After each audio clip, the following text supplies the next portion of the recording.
Hey everyone, my name is Jared Jones, and I, along with millions of other people throughout the world, have been diagnosed with attention deficit hyperactivity disorder, which is also better known as ADHD. That being said, though, it is not everything that you have heard about it, in media.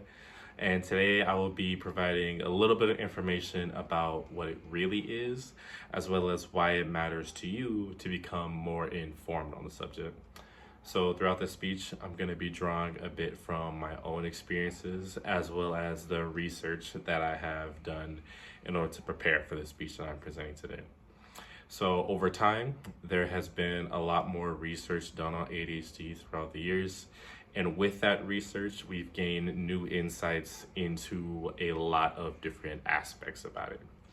So, to start, what is ADHD? ADHD is a neurodevelopmental disorder that affects essentially how the brain is stimulated. So, in most people, the brain typically receives a certain level of dopamine. In people who have ADHD, we do not receive that same level, and therefore we have the deficit part of it, which is where that comes in the name of it. So, what ADHD isn't is a lack of discipline, as many people are led to believe.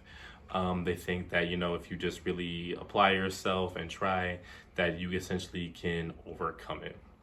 However, it also has a lot of symptoms that overlap with other disorders, which can often lead to misdiagnosis of things such as bipolar personality disorder, autism, as well as depression. Now, with the research that has been conducted, more and more people are getting accurately diagnosed every day. However, that being said, it is still currently vastly undiagnosed according to the research that has been done.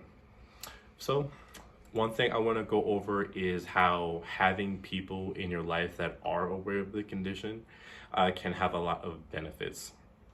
Most importantly, people who are more understanding tend to form a lot closer relationships to you, and they can be someone to confide in when you are currently struggling with your symptoms and everything. They also can help you bring your strengths to light and help you find ways that you can express them. Things that you tend to hyper focus on, you become really interested in, and you can often even excel at. And again, for those times where you are struggling, they can be there for you as someone that you can fall back on. That way they can get you back on track to where you need to go.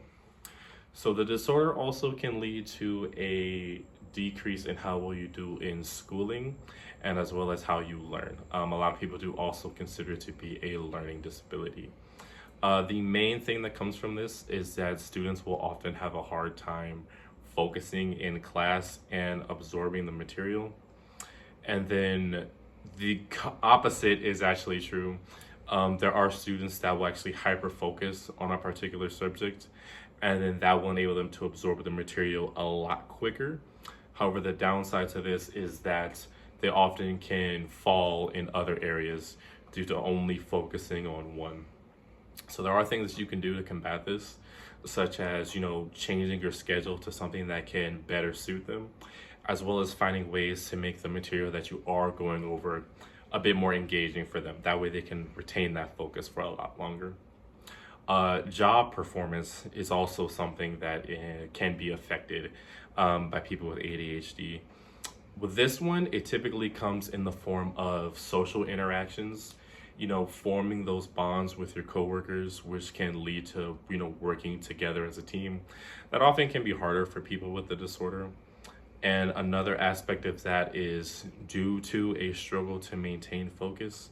Oftentimes there can be mistakes that are made that will lead to a decrease in workflow in terms of time, as well as just overall efficiency and productivity as well. So in the workplace, when it comes to having people that understand what you're going through, they often can do things to either change the workflow or maybe even assign you to a different position altogether that would be much better suited for you. So pretty much in conclusion, I think that having more people educated about ADHD is not only going to impact those of us that do have it, but hopefully it'll help other people learn more about it themselves, and that way people can be, more accepting of it, and ultimately it will lead to the world being better designed for us. That way we can have a environment where our unique minds can hopefully look forward to thriving. So with that being said, I would like to thank everyone for watching this video, and I hope you all have a good one.